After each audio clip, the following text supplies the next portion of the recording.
और मैं निवेदन करूंगा आदरणीय डॉक्टर अनिल अग्रवाल जी, जो राष्ट्रीय स्वयंसेवक संघ के दिल्ली के संघ संचालक हैं, कृपया हमको आज गुरुवर को विनयाञ्जलि देकर अनुमोदित करें। मंच पर उपस्थित पूजनीय संत शिरोमणि श्री विद्युसागर जी महाराज और उपस्थित सभी पंडाल में उपस्थित सभी भाइयों बहनों, ये हमारा सौभाग्य है कि परम पूज्य संत आज दिल्ली पधारे हैं और हम उनके श्री चरणों में बैठकर उनसे सत्संग और आशीर्वाद लेने के हमें मौका मिला है। भारतवर्ष के प्राचीनतम धर्मों में जैन समाज का एक प्रमुख स्थान है। भारत की संख्या बल में जैन समाज भले ही कम हो, लेकिन भारत की उन्नति में, भारत की प्रगति के अंदर जैन समाज का बहुत बहुत बहुत बड़ा योगदान है। चाहे वो जीडीपी के अंदर हो, चाहे पूरे भारतवर्ष में चलाए जाने वाले विभिन्न प्रकार के सेवा के काम हो, जैन समाज हमेशा से ही अग्रणी भूमिका में लेकर के देश के अंदर आगे खड़ा है। आज विश्व कई चुनौतियों में गुजर रहा है, जिसके अंदर दुनिया के अंदर कई जगह लड़ाई चल रही है।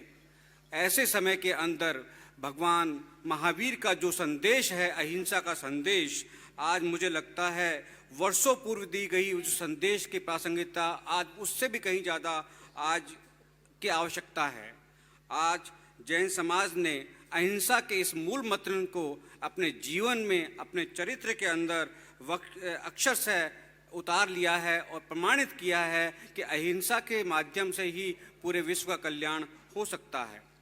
ऐसे ही आज विश्व के अंदर जो दूसरी सबसे बड़ी समस्या पर्यावरण की है।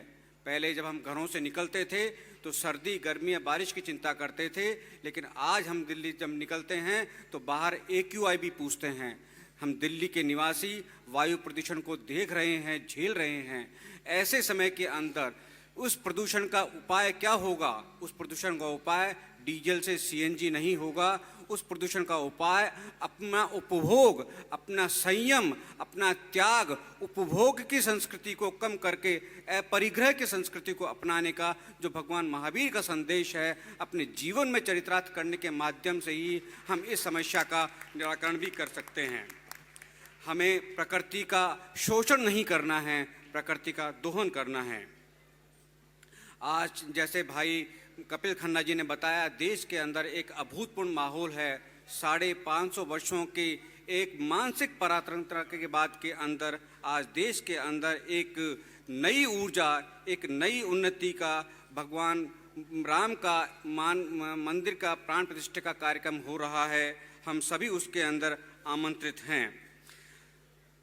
जैसे बताया कि अयोध्या की नगरी पूज्य 5 तीर्थंकरों की जन्मस्थल भी है और 23 कल्याणों से संबंधित है। तो ऐसे संबंध के अंदर हम अपने भी जितने पूजा स्थल हैं, अपने घरों के अंदर हैं, घरों के व्यापारिक प्रतिष्ठान हैं, मंदिर हैं, गुरुद्वारे हैं, बाजार हैं, जहाँ जहाँ भी हैं, ऐसी दीपावली मनाएं जो कभी नहीं रही थी और इस 22 तारीख के कार्यक्रम को आप सफल बनाएंगे। आप सबने हमें बुलाया, हमें मान दिया, हमें सम्मान दिया। राष्ट्रीय स्वयंसेवक संघ दिल्ली के प्रतिनिधि होने के नाते मैं आपका हृदय की गहराइयों से आभार प्रकट करता हूं और धन्यवाद करता हूं। आपका स्नेह, सहयोग और उसका हमेशा से मिलता रहा है और मुझे उम्मीद है कि आगे भी भविष्य में भी आपका आशीर्वाद, आपका स्नेह हमेशा मिलता रहेगा। नमस्ते, नमस्ते, नमस्ते।